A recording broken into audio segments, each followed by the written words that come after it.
Voltamos a apresentar Revista Justiça.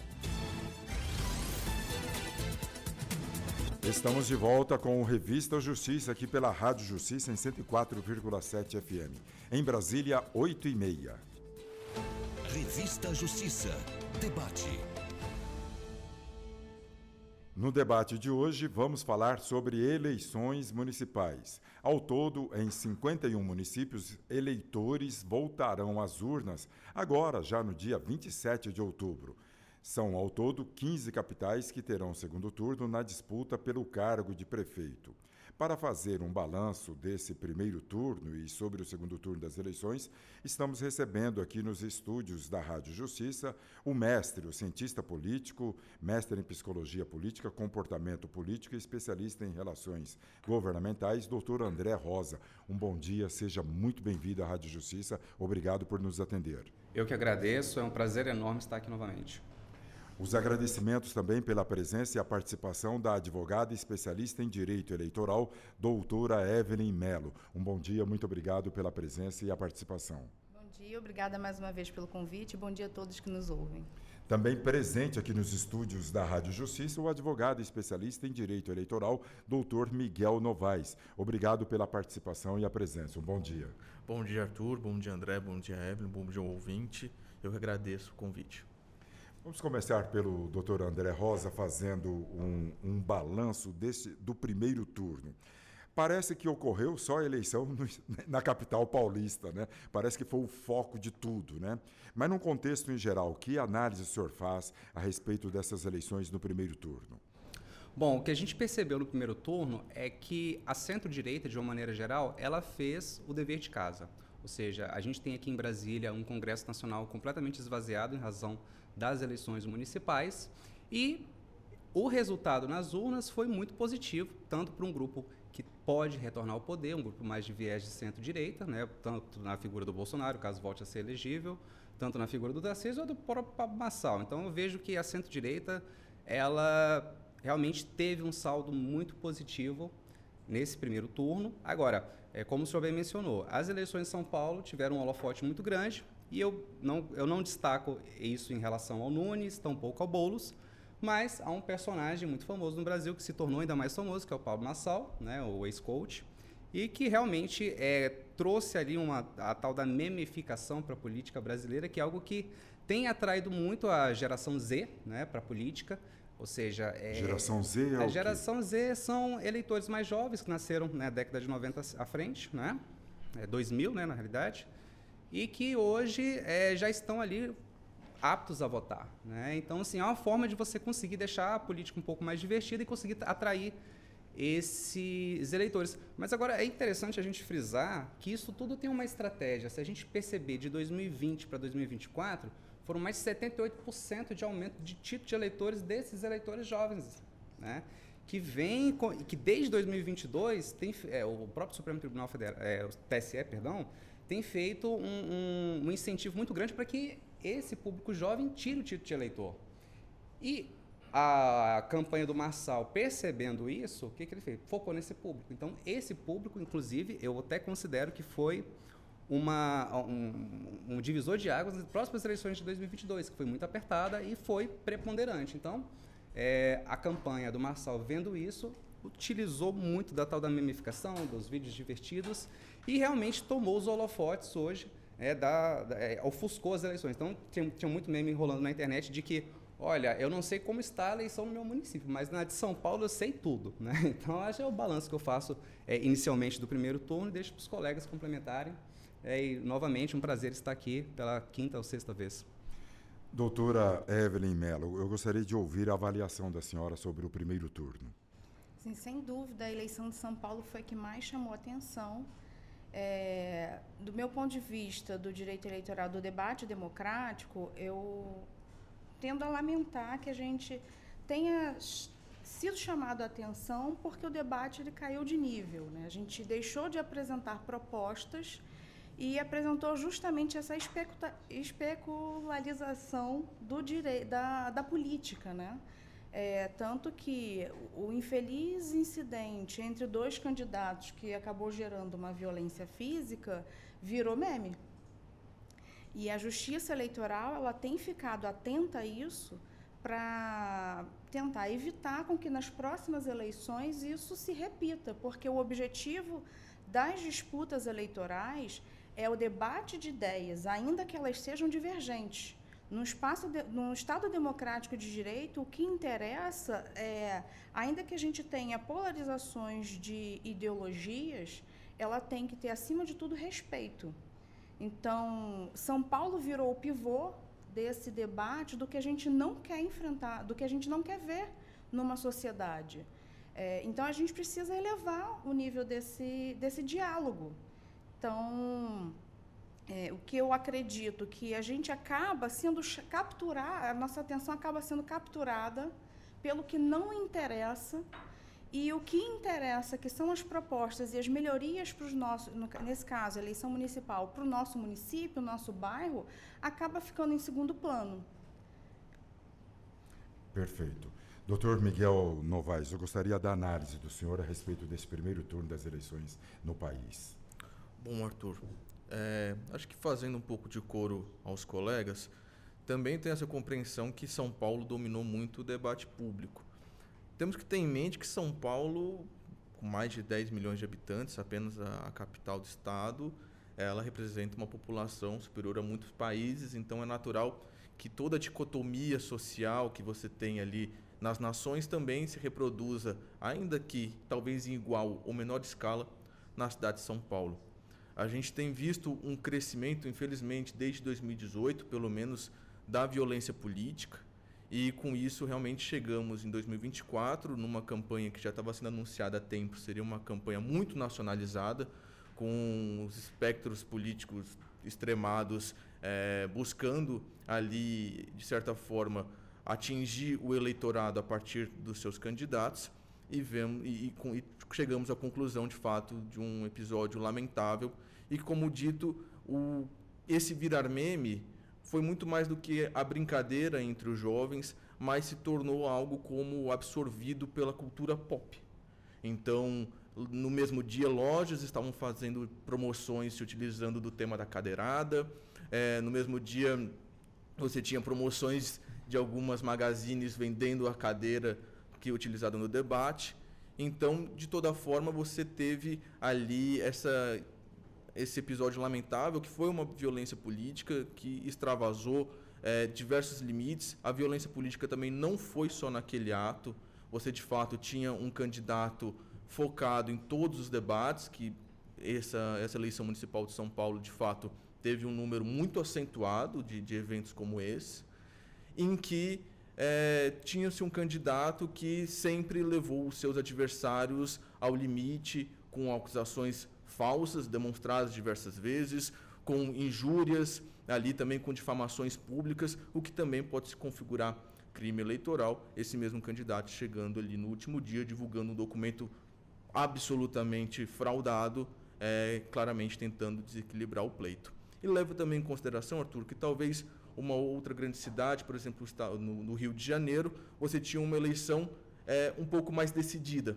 Então, em outros estados também você tinha essa questão de as eleições já estarem um pouco mais encaminhadas. Então, São Paulo, em que você chegou ali no primeiro turno com 3 candidatos com diferença de menos de 1% entre eles, atraindo a atenção de todo o país. Doutora Evelyn, eu gostaria de puxar um gancho da senhora.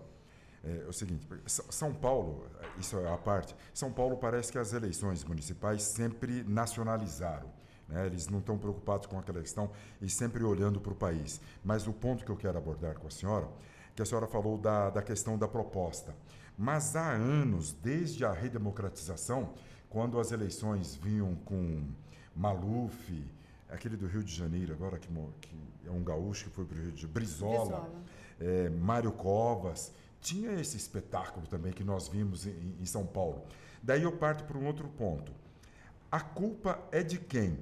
Porque o eleitor gosta do espetáculo, gosta do que vê isso, das discussões, das brigas, e porque daí vem um outro ponto também.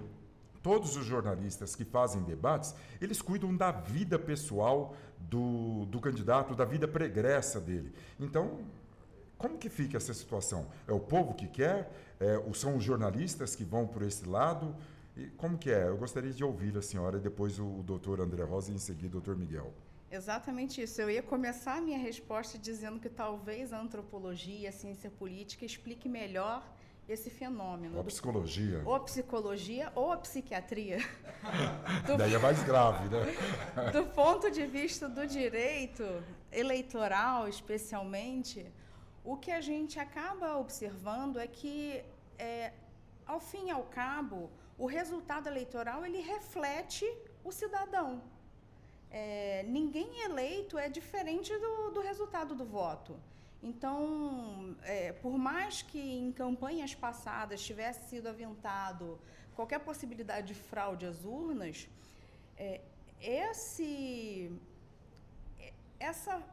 essa vontade de assistir esse espetáculo que foge aos debates políticos, de enfrentar os problemas e conhecer as propostas, também mexe com as emoções desse eleitorado. Eu não sei, de fato, não é minha especialidade, eu não estudei isso, o que leva um cidadão que vive numa rua que não tem asfaltamento e que não tem iluminação pública a se regozijar vendo um debate em que as pessoas estão se degladiando, ao invés de ver dois candidatos que estão propondo ou saneamento público seguido do asfaltamento e iluminação pública. E, para além disso, depois que um desses candidatos é eleito, ele passa os 4 anos de mandato sem fazer essa obra, volta na campanha, continua se degladiando e é reeleito. Então, eu não sei que solução o direito pode dar para isso, mas eu sei que solução, eu também não sou educadora, mas imagino eu que talvez a educação para direitos possa contribuir para essa reflexão. A gente não tem, desde as escolas, um estímulo, um debate. A gente não conhece a Constituição, pelo menos na minha escola eu não conheci a Constituição da República, eu não conhecia os meus direitos. Eu fui estudar quando fui fazer faculdade, fui conhecer o que eram os direitos fundamentais, o que era cidadania a partir da universidade. Então, acredito que uma população vulnerabilizada, desconhecedora dos seus direitos, inclusive vulnerável quando candidatos a cargos municipais, por exemplo, prefeito e vereador, que propõem medidas que sequer são de sua alçada, que cabem a deputados federais, que cabem ao governador, que cabem a presidente, eles acabam sendo ludibriados por propostas que são inexequíveis e não sabem como votar. Então, isso tudo acaba por gerar um ciclo vicioso em que vira um grande divertimento de pão e circo e as pessoas continuam naquela situação de vulnerabilidade, num ciclo vicioso em que pessoas vulneráveis votam em cidadãos, em candidatos que oferecem entretenimento no horário de propaganda eleitoral e acabam continuando na mesma situação de vulnerabilidade social, sem que elas consigam sair dessa situação. Doutor André Rosa, o senhor é mestre em psicologia e cientista político. Na mesma colocação que eu fiz para a doutora Evelyn, essa coisa de ver o passado do outro, as condenações e a espetacularização, como disse a professora Evelyn.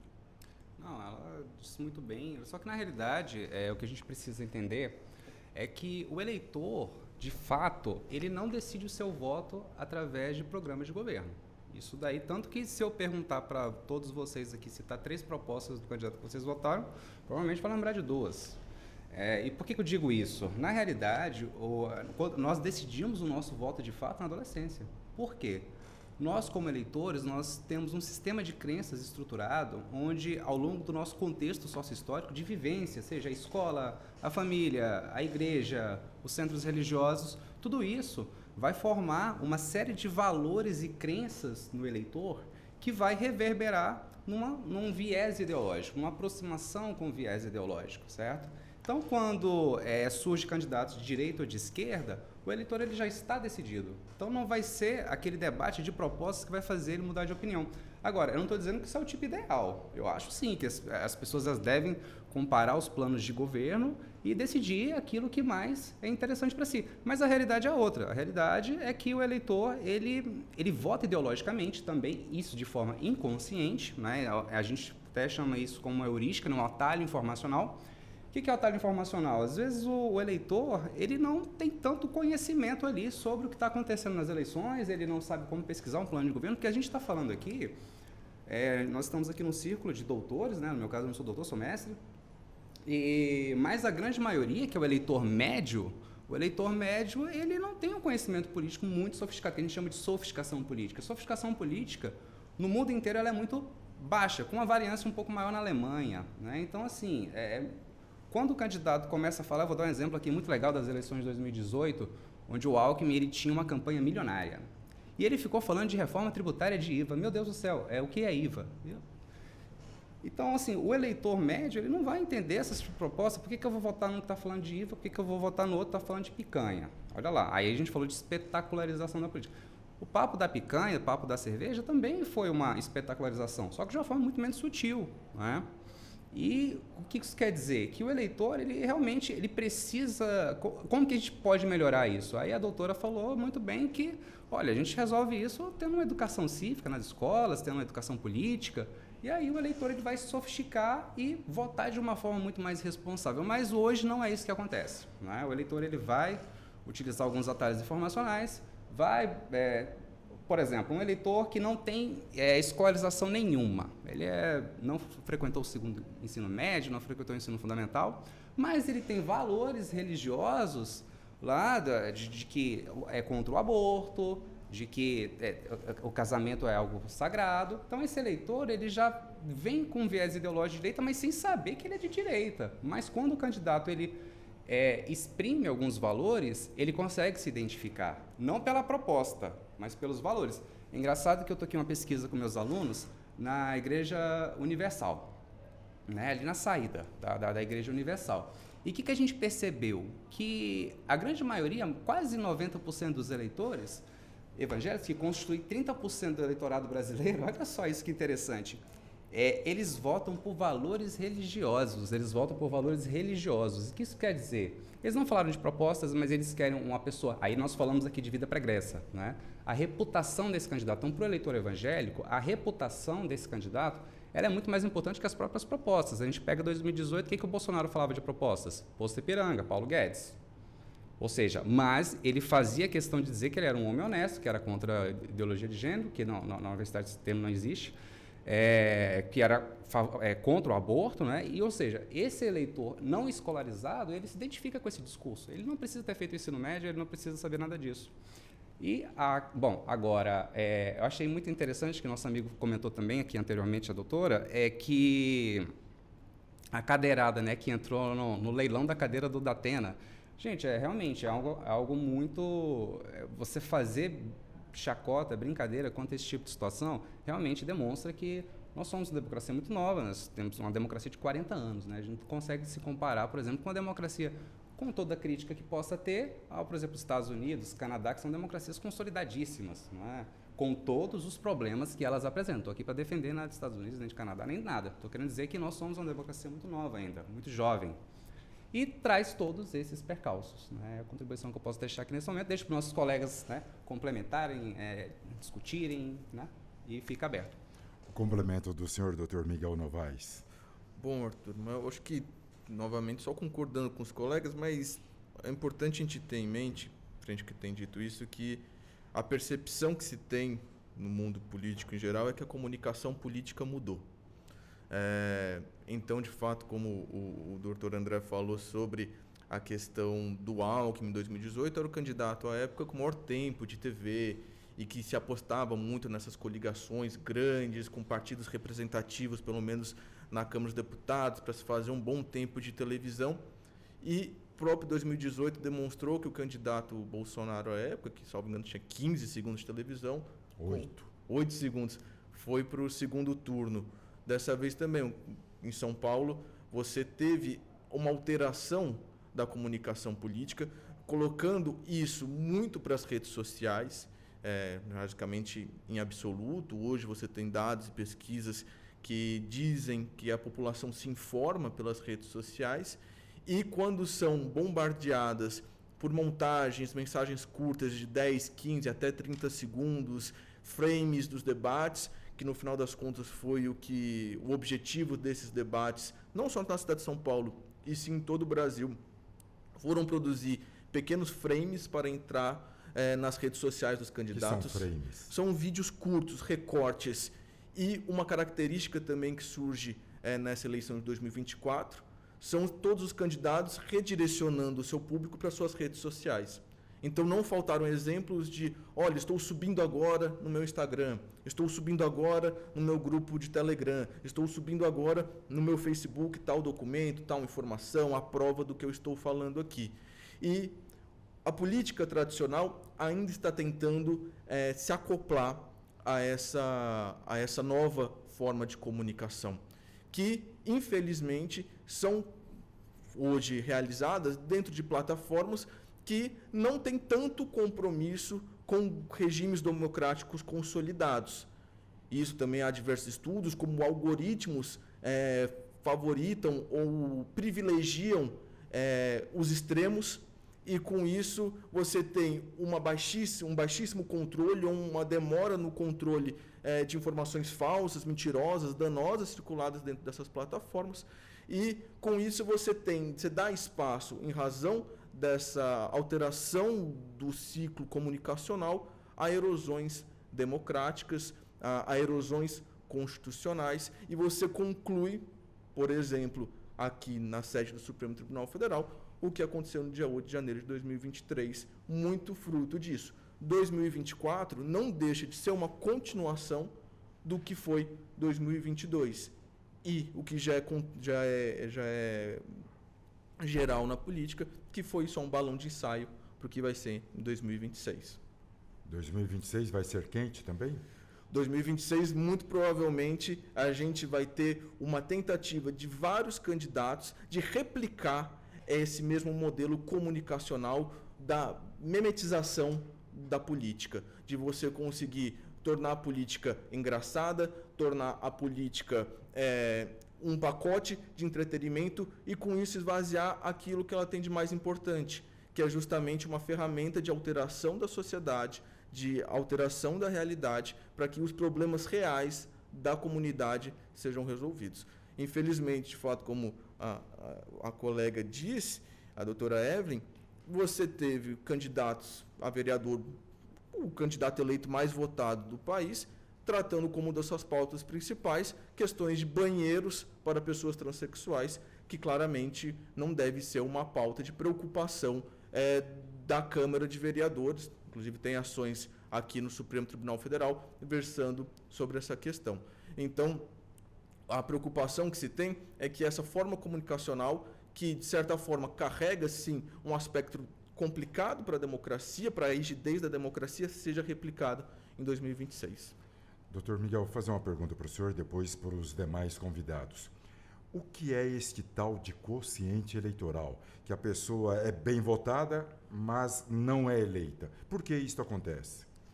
Bom, isso é a forma da eleição para os cargos proporcionais no nosso país, que nesse caso foram as câmaras de vereadores, são assembleias legislativas, no caso dos âmbitos estaduais, e a Câmara dos Deputados a nível federal.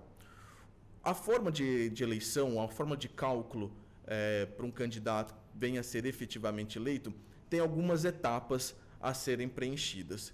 Primeiro, o que a gente tem que sempre ter em mente, que já tem também decisão do Supremo pacífico com relação a isso, só pode ser candidato no Brasil alguém que é filiado a um partido político.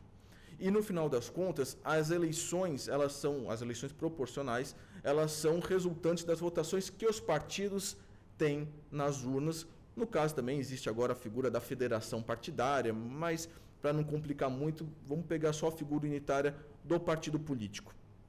O partido político recebe uma certa votação para determinado cargo. Então, no caso das eleições de 2024, o PSDB recebeu determinado número de votos na cidade de São Paulo, e com isso o quociente eleitoral, basicamente, é o número total de votos válidos naquela eleição, dividido pelo número de cadeiras que estão em disputa.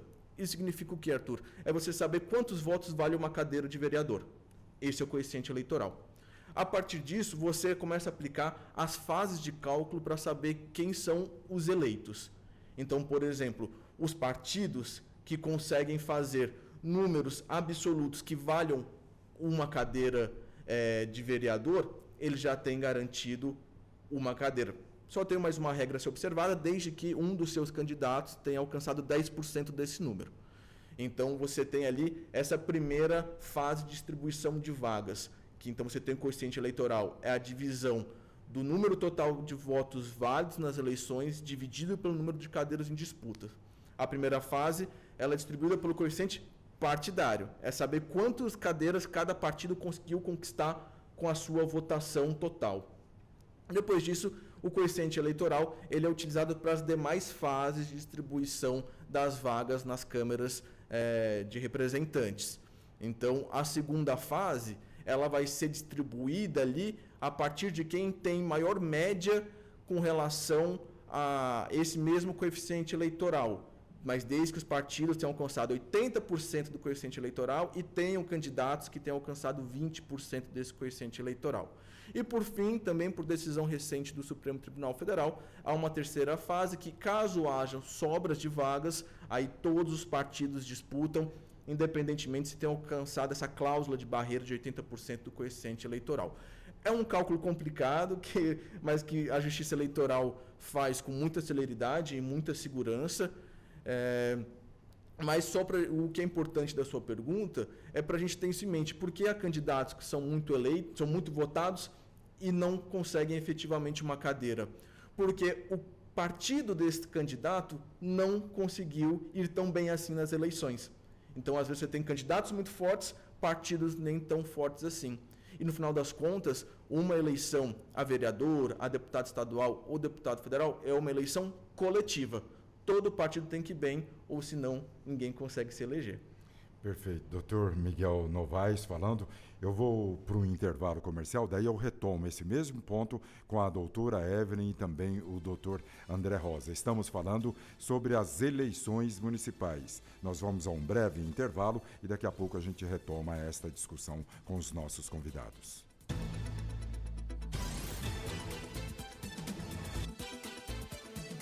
Estamos apresentando Revista Justiça.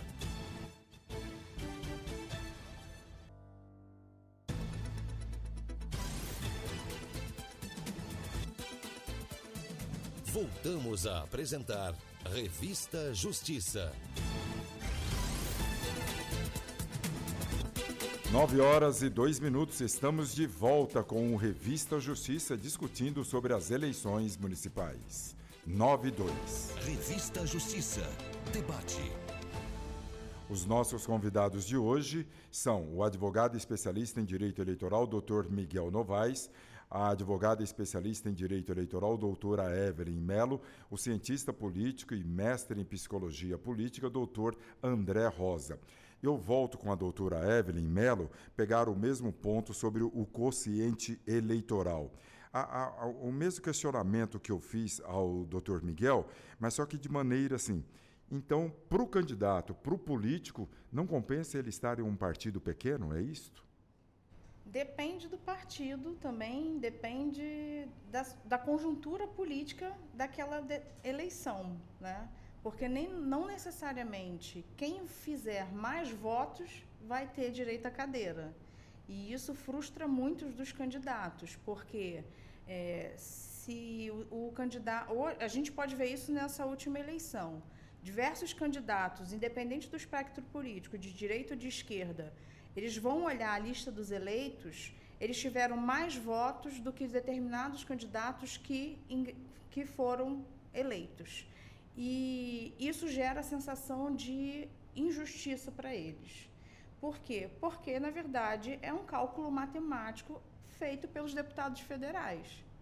Eu sempre brinco com os meus clientes que o verdadeiro filão da política é se candidatar a deputado federal, porque quem faz as regras tanto alterando a Constituição Federal, quanto alterando o Código Eleitoral e a Lei das Eleições. Porque quem determina tempo de TV, divisão de recursos públicos, seja fundo partidário ou fundo de financiamento especial de campanha, inclusive as regras do coeficiente eleitoral, são os deputados federais. Então, nessa situação, a última regra estabelecida, que foi alterada recentemente também, ela traz esse cenário de que o candidato com maior votação pode não ser o eleito. Isso porque foram os próprios candidatos, deputados e senadores que colocaram esse tipo de lei que prevalece. Essa é a regra vigente, está lá no artigo 106 do Código Eleitoral, de qual é a regra para se calcular o coeficiente eleitoral, a divisão de cadeiras entre os partidos políticos e, a partir daí, o cálculo dos eleitos. Como bem explicou o Miguel na primeira parte da nossa entrevista. Professor André Rosa, a questão é assim, vamos pegar os dois maiores colégios eleitorais, São Paulo e Minas Gerais. Um candidato é da capital, mas ele consegue buscar voto lá quase que nos 645 municípios, porque ele tem um maior capital. E o dali daquele determinado bairro, daquela determinada região, mais pobre, menor, menos populosa, não consegue representá-lo lá na Assembleia Legislativa ou no Congresso Nacional. O que precisa ser feito para isso mudar? Bom, na realidade, o que a gente precisa compreender é que a gente pega, por exemplo, capital de São Paulo. Na realidade, os pequenos municípios, eles são municípios-chave para a obtenção de captura de votos. Ou seja, tanto para um deputado federal em Brasília ele conseguir ter uma boa votação, ele precisa que no estado dele ele tenha um bom número de prefeitos que consigam abrir os comícios, que consiga abrir a porta da cidade. Porque, veja bem, a gente está aqui falando de capitais, mas quando a gente olha para o interior, é lá que está o voto. Nós temos mais de 5 mil municípios. 5.569 municípios. Então, é muita coisa. Então, a gente está falando de Brasil. Quando a gente fala de capital, a gente não está falando de Brasil. Então, esse gestor, ele vai fazer campanha na feira, aos domingos, ele vai fazer campanha no supermercado, enfim. O voto, ele é conquistado desta maneira. E esses deputados, eles já têm mapeados os municípios onde teve o maior número de votos. E é lá que ele concentra os maiores apoios, não é? Agora, é interessante a gente frisar, né, que a gente está falando aqui sobre o sistema proporcional, que o sistema proporcional, na realidade, ele gera algumas distorções, não é? Muito diferente do majoritário, porque o sistema majoritário é aquele, olha, quem teve mais votos, leva. Por que o candidato que teve menos votos levou e o outro não? Ora, apesar de todas as distorções, o sistema proporcional ele tem o seu valor também. Por quê? Senão viraria uma questão... A gente pega aqui a questão das minorias, não é? Muitos candidatos não teriam condição nenhuma de chegar na eleição majoritária. Então, a gente pode pegar aqui o movimento de direitos humanos, movimento negro, movimento LGBT, que talvez não teria condição de ascender ao poder, né? Então, o sistema proporcional, ele libera as cadeiras para os partidos, né?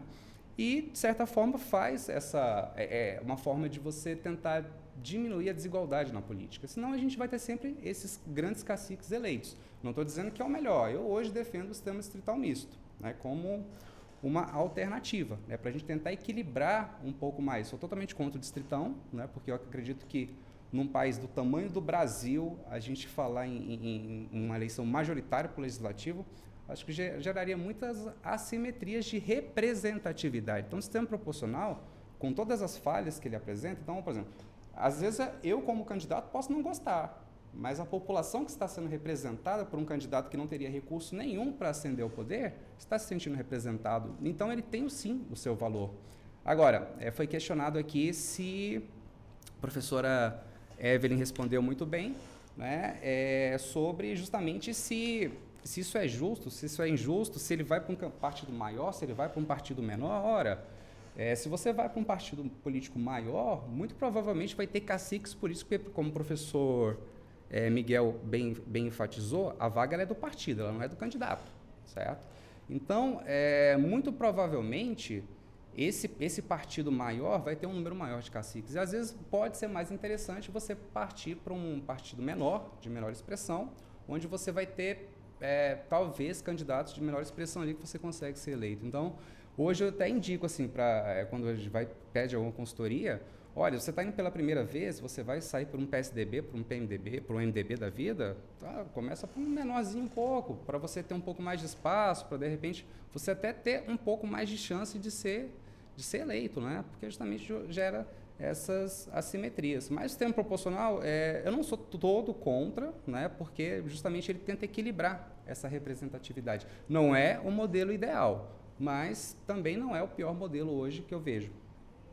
Eu só queria fazer um comentário que, inclusive, esse cálculo ele tem que ser feito a cada eleição, porque o coeficiente eleitoral ele também muda a cada eleição. Então, não é uma régua a gente hoje conseguir determinar qual é o melhor partido para um candidato ou uma candidata se filiar, para ter a certeza se aquela quantidade de votos que ela ou ele teve na eleição passada vai elegê-lo numa próxima eleição.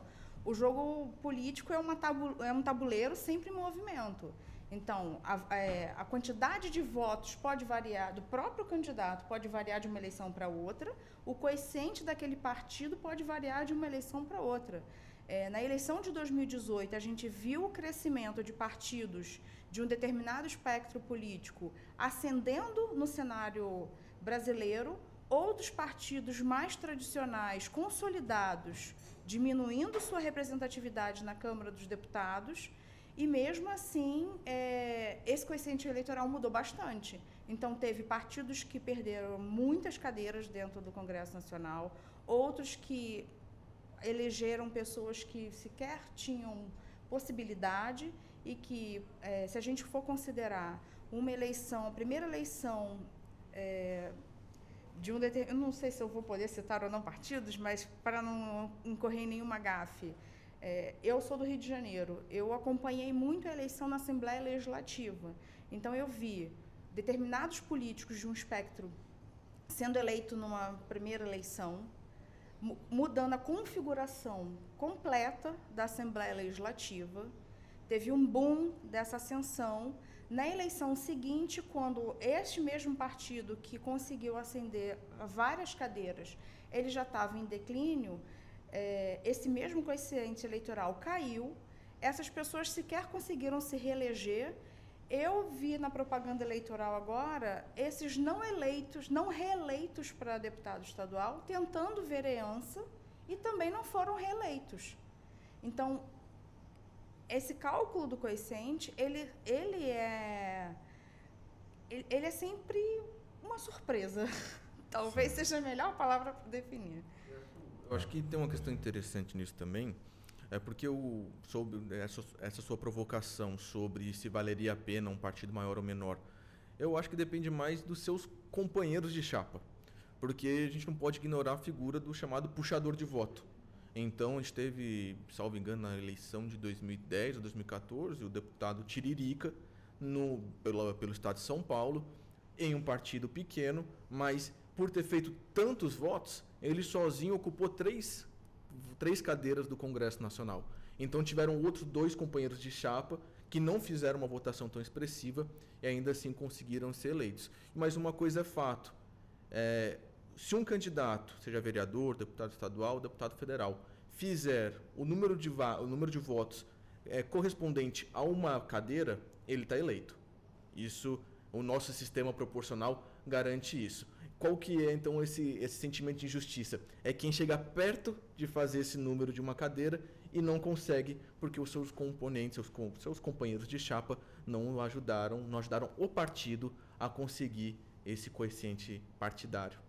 Doutor, o senhor queria falar alguma coisa, doutor André? Com certeza, porque aí eu vou entrar um pouco com o Miguel, né, para a gente ter uma conversa mais direta, no seguinte sentido, porque, olha só, geralmente você vai entrar numa questão de uma legenda maior, né? Vamos lá, vamos colocar aqui hoje uma legenda que está bem grande, o próprio PL, vamos pegar o PL aqui.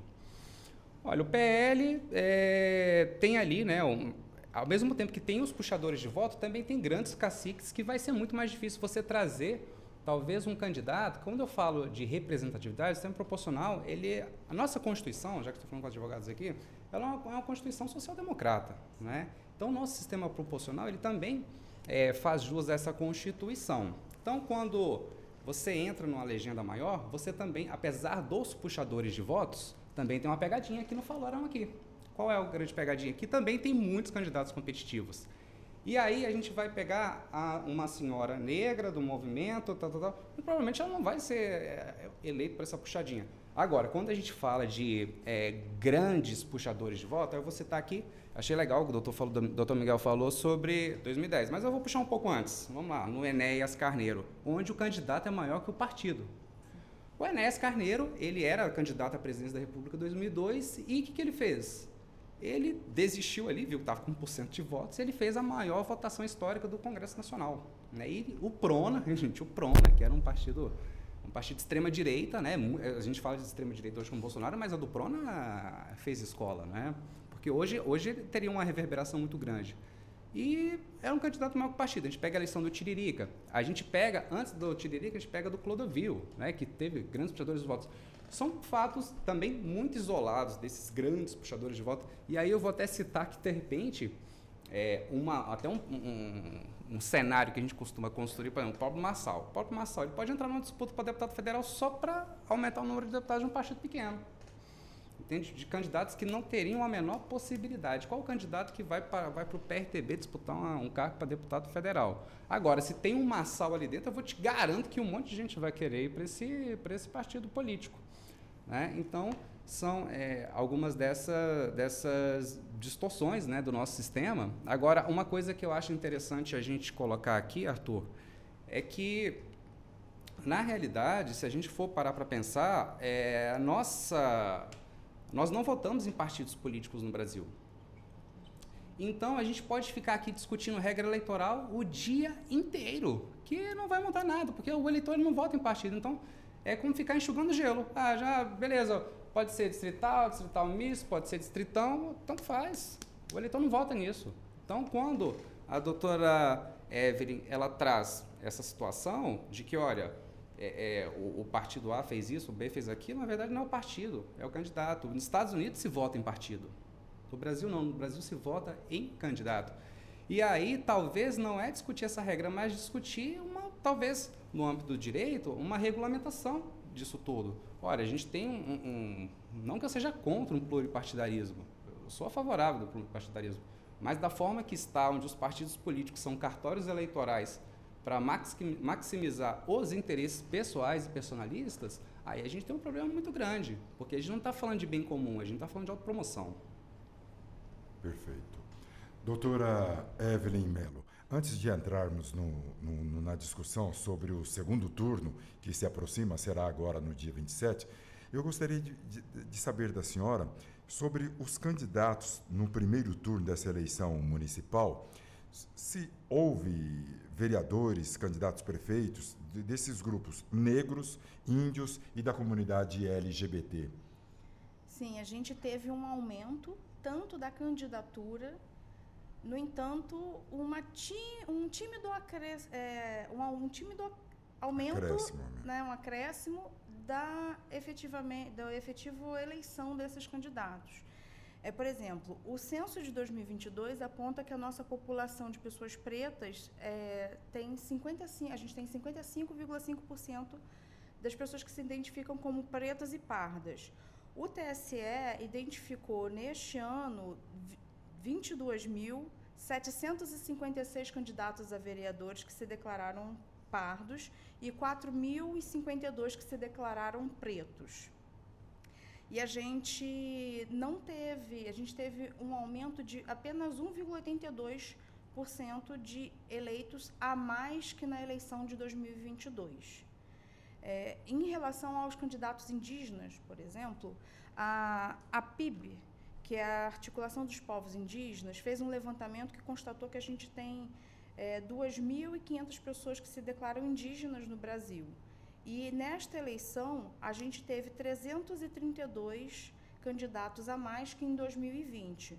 No entanto, a gente teve 241 eleitos.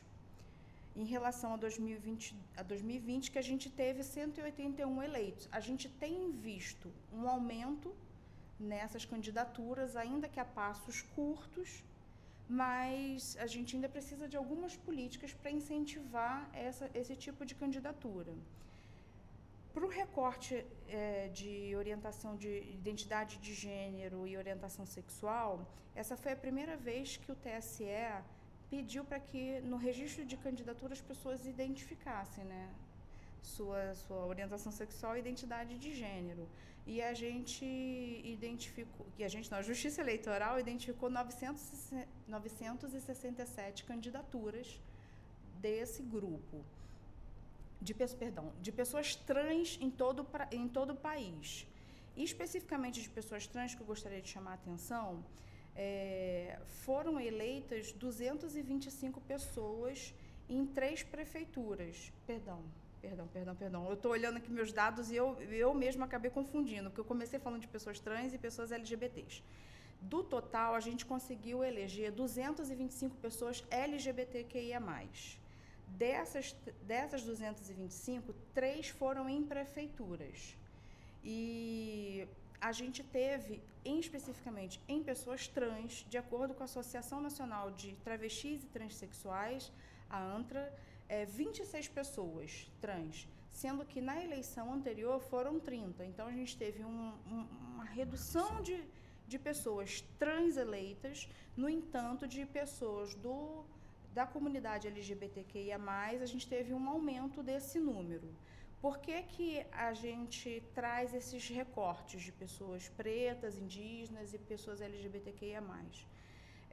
Tanto a gente teve eu como mulher também estudo isso. Desde 95, quando a gente incluiu na legislação eleitoral a primeira cota de gênero, com a necessidade de repassar 5% dos recursos para as candidaturas femininas, e depois teve que lutar fazendo consultas ao TSE para expandir para tempo de TV e aumentar essa proporção, para que isso significasse também financiamento, só através também do TSE, através de consulta, as candidaturas de pessoas negras também conseguiram ascender este mesmo espaço.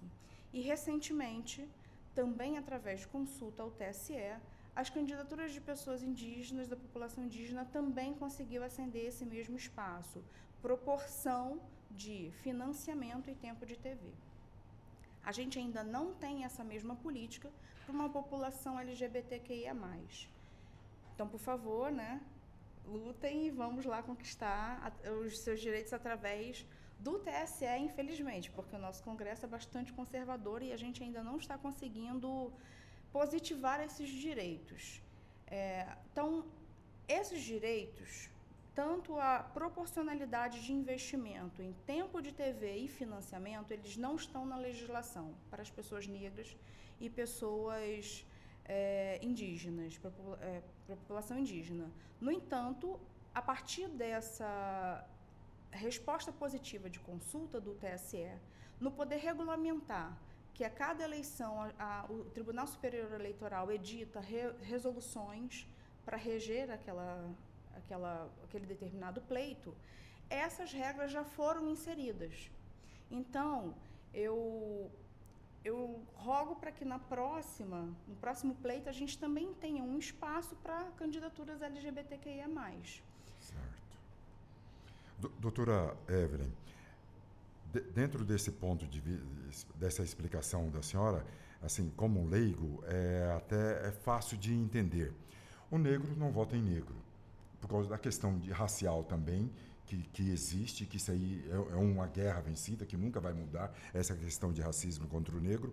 E daí, além da discriminação, do preconceito, também vem o preconceito, a discriminação contra os indígenas e a comunidade LGBT. As mulheres demoraram mais tempo para poder votar. Esse problema hoje acabou já há muito tempo. Por que mulher não vota em mulher, doutora? Eu acho que a gente tem um atraso da cultura do voto. Se a gente considerar que a primeira eleição no Brasil foi em 1532 e as mulheres só passaram a votar em 1932, a gente tem 400 anos de diferença da participação da mulher na política. Como eu tinha dito anteriormente, eu acho que também falta à nossa sociedade brasileira, até mesmo como um aspecto do Estado Democrático de Direito, uma educação para a cidadania. Então, não sei, aí, mais uma vez, eu sou advogada, não fiz nenhuma pesquisa, apesar de ser uma acadêmica também, não fiz nenhuma pesquisa específica sobre essa priorização do voto feminino. É uma vontade que eu tenho, mas talvez meu colega cientista político tenha alguma explicação para isso.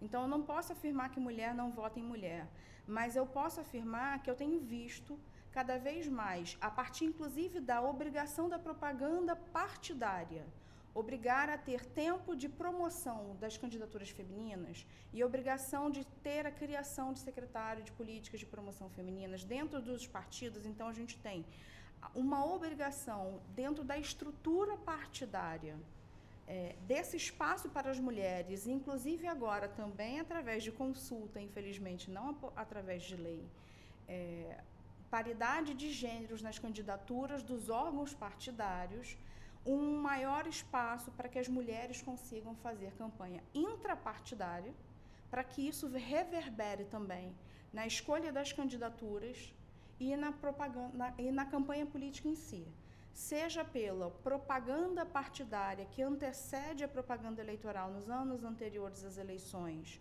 Os partidos políticos são obrigados a fazer propaganda de promoção e incentivo à participação da mulher na política. Sejam as próprias mulheres que têm essa consciência da participação da mulher, e aí fazendo um recorte de que mulher na política não necessariamente significa que ela está representando os interesses desse determinado grupo. Ela pode ser simplesmente, tão somente uma mulher na política, não defendendo o espaço e uma luta coletiva das mulheres na sociedade. Então, feito esse recorte, eu acho que a gente tem, nesses 400 anos de diferença em que os homens tiveram mais espaço para galgar sua maturidade política, com a conquista desse espaço, a conquista desses espaços de poder, a gente pode ter um déficit organizacional, um déficit de ocupação de poderes em que a gente está agora correndo atrás desse atraso. Perfeito. O doutor André Rosella fez uma colocação ao senhor quer responder? Com certeza, eu achei que a professora Evelyn Mello, ela citou muito bem, não é? Não necessariamente porque é mulher que vai defender a pauta feminina. Por exemplo, eu não sei se eu posso citar nomes aqui, posso? Não sei se a gente vai ser processado. Mas melhor não. Mas, por exemplo, a gente tem ali... Deu o exemplo. Deu exemplo, sim, nomes. Mas, por exemplo... Como eu sou advogada, não cite nomes. Não. Pô, ainda bem que a gente está bem servido de advogados aqui, né, para isso. Mas, por exemplo, nós temos ali no parlamento hoje deputadas muito fortes e ex-deputadas muito fortes que levavam a pauta do conservadorismo e era totalmente contra a pauta feminina. Não contra, mas contra o feminismo, de uma maneira geral. Então, a gente percebia que muitas dessas mulheres que acabavam chegando no Congresso Nacional tinham uma pauta, às vezes, até mais conservadora do que os próprios homens, em muitos casos, né? Então, eu vejo que é muito isso, professora. Não necessariamente a mulher que está no parlamento ela vai defender a pauta feminina. Às vezes é só um gênero que está ali naquele momento. Agora, eu volto a frisar, por que mulher não vota em mulher? Eu não sei se mulher não vota em mulher. A questão a gente volta na questão da sofisticação política do eleitor, né? A partir do momento que o eleitor ele passa a perceber que, precisa ter uma proporcionalidade maior de mulher na política para defender a nossa pauta também na sociedade, até porque as mulheres são maiorias da nossa população. Então, o que a gente pode pensar a respeito disso? Volto a dizer, se a gente for lá agora, lá em Lusiânia ou num pequeno município, a gente vai perceber que se a gente fizer uma pesquisa sobre o que é política de gênero, talvez a gente não consiga um resultado tão satisfatório a nível de Brasil. Uma coisa é a gente fazer uma pesquisa na Universidade de Brasília, fazer uma pesquisa no centro de Brasília, outra coisa é a gente ir lá para o pequeno município, que a pessoa não vai nem saber o que está falando. Porque isso não é ensinado na escola, não é ensinado nas escolas, nem nas faculdades, dependendo do curso que você faz. Então, a gente tem um problema muito sério em relação a isso. Aí tem as questões de cotas para as mulheres, que tem evoluído no Congresso Nacional isso, mas como a professora também frisou, a gente tem um Congresso muito conservador. O Congresso que foi formado em 2022 foi um Congresso muito pró-Bolsonaro, tanto que o Lula hoje ele precisa liberar bilhões de orçamento antes de grandes votações, porque senão ele não consegue aprovar nada. Então, a gente percebe que o Congresso também não está muito favorável para isso, né, professora? Isso é demérito da centro-esquerda, que talvez eu sou contra falar que... Sou contra a apropriação de pautas por qualquer espectro ideológico. Tá? Mas o que acontece muito no Brasil é isso, que a centro-esquerda, querendo ou não, ela leva mais essa pauta feminina adiante. E, por incrível que pareça, muitas mulheres eleitas representando, né, talvez, uma pauta que não tenha nada a ver com pauta feminina, mas muito focado, por exemplo, na segurança pública. Engraçado que a gente pega ali algumas deputadas muito atuantes, né, ali próximo ali do antigo governo, que levava a questão da redução da maioridade penal, políticas muito mais autoritárias, que exatamente, doutor, como muito mais do que muitos homens ali no parlamento. Então, o próprio discurso que tem sido levado, aí a gente começa a prestar atenção, não é? Mulheres que votam em mulheres que vêm com um discurso mais autoritário. Se a gente pegar uma pesquisa de 2018, 2018 é logo ali, né? Datafolha, pode questionar o instituto que for, mas é uma pesquisa que sim, mais 50% da população brasileira se declara conservadora. Então, a gente tem um informe muito claro para o eleitor. Olha, a população ela é majoritariamente conservadora. Então, a pauta que vai para frente, com muito mais chance, provavelmente vai ser essa. Mas por que a esquerda está no poder? Novamente eu falo, tem candidato que é muito maior que o próprio partido. Perfeito. O senhor quer responder sobre a provocação que eu fiz para a doutora Evelyn, ou para a gente ir para as considerações duas finais? Rapidíssimas ponderações, Arthur. Eu acho que a primeira, realmente, mais no jurídico, acho que a doutora Evelyn falou muito bem, a cultura política brasileira ela é muito conservadora. E o que tem feito o TSE, o Supremo, em algumas das suas decisões, é colocar políticas afirmativas. Não se reserva cadeiras no parlamento para ter determinadas minorias sociais, mas você tem ali uma política de fomento, a partir de financiamento de campanha e de exposição pública dentro do tempo de rádio e TV. Mas eu acho que uma provocação maior que eu também deixaria a todos os colegas e ouvintes é porque não só porque mulher não vota em mulher, mas porque homem não vota em mulher. Acho que quando a gente busca uma equiparação de gênero, também de orientação sexual, entre brancos e pretos, acho que é importante que a gente consiga fazer isso, fomente essa evolução cultural política, que acredito que sim, essas ações afirmativas têm um papel fundamental nisso, para que essa seja uma questão muito bem difundida na hora de decidir o nosso voto. Perfeito. Eu volto agora ao bloco com o professor, o mestre, doutor André Rosa. Para as considerações finais, mas já em primeiro lugar, colocando o que se esperar deste segundo turno. A Justiça Eleitoral terá menos trabalho e depois, nas considerações finais do senhor, sobre tudo que foi dito aqui e o que pode ser modificado. Primeiramente, agradecer o debate muito qualificado com os professores Arthur Filho, a professora Evelyn, jornalista. Professor Miguel, né? Tá na ordem aqui nas minhas anotações, professor Miguel Novaes. Bom, na realidade, o que a gente pode esperar desse segundo turno talvez o primeiro turno, como teve muita mimificação, foi aquela coisa muito turbulenta, cadeirada, aquela coisa toda, pode ser que o segundo turno dê uma amenizada, mas muitos candidatos ali que eu tenho percebido, a gente falando a nível de Brasil, que estão imitando esses espetacularizadores, digamos assim. Né? Então, a gente já tem alguns candidatos imitando o Marçal, por exemplo, né? Com carteira de trabalho. Se a gente começar a fazer uma pesquisa, a gente vai perceber que isso realmente, para candidatos, o que eu tenho percebido? Candidatos que são pouco conhecidos ou que têm pouco recurso financeiro, utiliza isso para quê? Para você ter um corte, né? E ter maior engajamento, alcançar o maior número de pessoas. E talvez, se um candidato chegar e começar a falar sobre saneamento básico, né, muito provavelmente isso não vai viralizar. Mas se, com as famosas lacrações, essas lacrações elas realmente viralizam e chegam ao maior número de eleitores. E o que eu tenho de sentimento para o segundo turno é que isso vai continuar. Obviamente que com uma escala menor, mas a tendência é que continue. Agora, é engraçado, isso não começou agora, isso começou com o Bolsonaro, em 2018.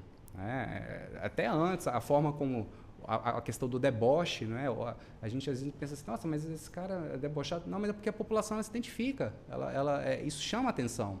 Então, o deboche ele é uma estratégia política. Obviamente que isso tem que ter a ver com o candidato. Por exemplo, nas eleições de 2006, com o Lula e o Alckmin ele tem aquele tom diplomático, até chamado de picolé de chuchu carinhosamente em São Paulo. Eu gosto muito do Alckmin, né?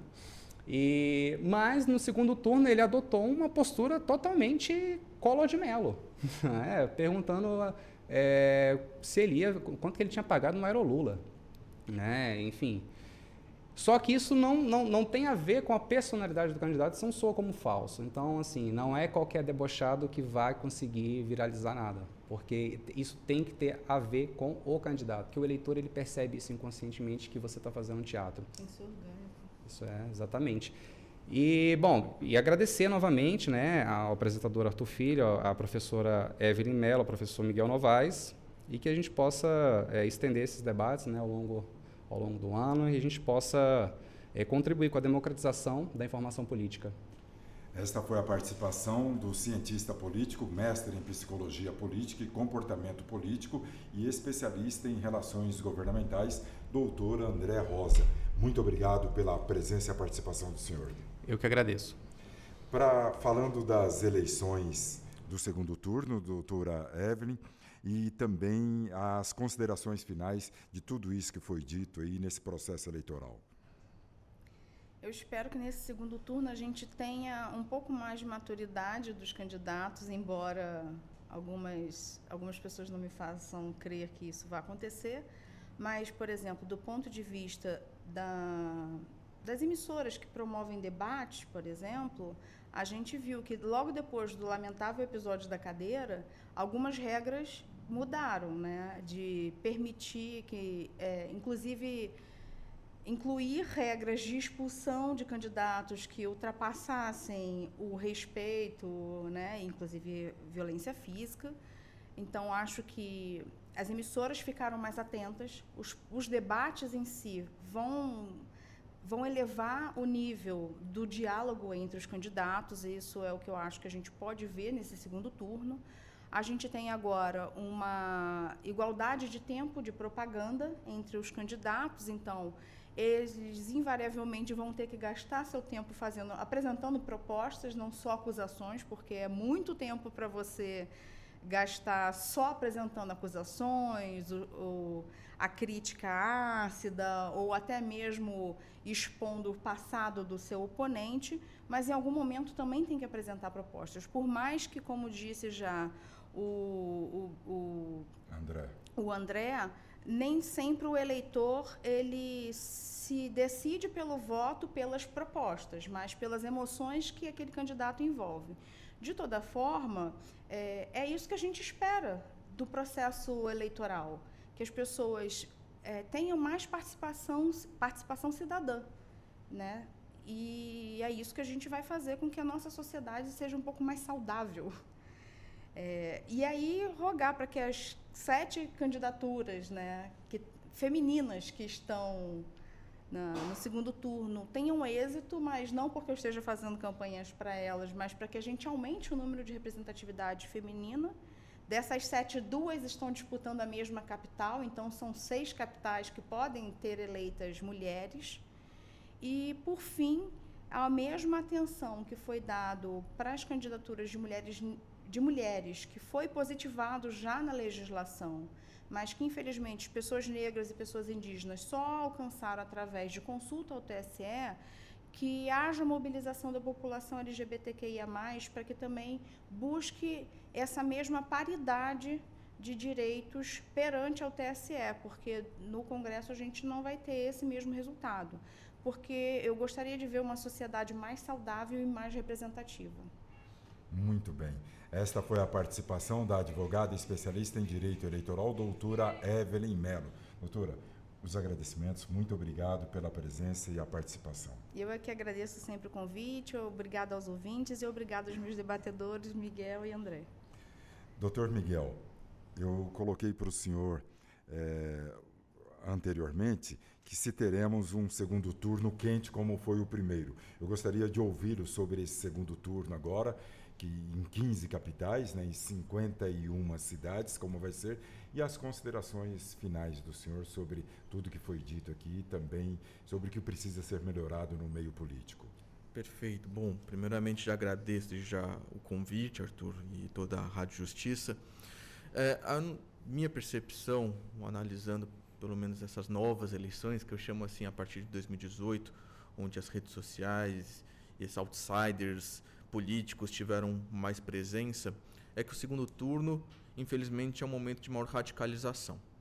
É um momento onde a violência política fica mais acentuada, é um momento onde a desinformação ganha mais fôlego e, por isso, é necessário uma vigilância ativa da Justiça Eleitoral e de todas as instituições, como o Ministério Público Eleitoral, dos partidos políticos, dos próprios candidatos, para que nosso segundo turno municipal não seja capturado, mais uma vez, por essa pauta infeliz, que é uma pauta da fake news, uma pauta da mentira e, enfim, uma pauta antidemocrática.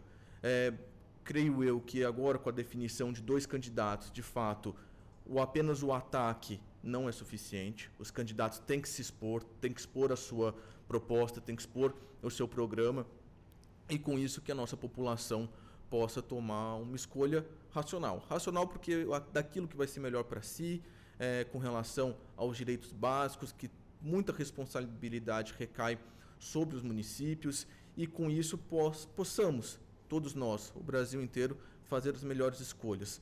Também rogo, como a doutora Evelyn trouxe, para que a participação feminina na política, nesse segundo turno, possa ganhar mais tração, possa ganhar mais força, para que realmente esse cenário a gente possa ir alterando paulatino entre uma política dominada por homens brancos e heterossexuais.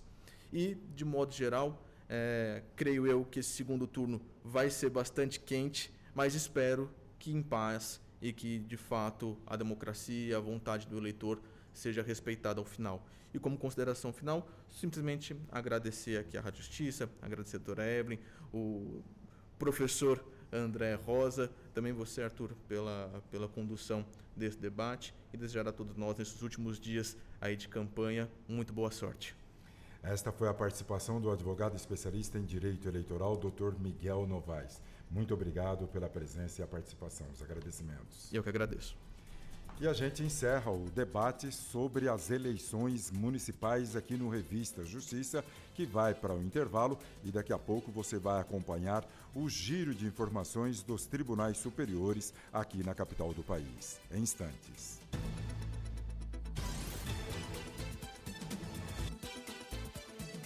Estamos apresentando Revista Justiça.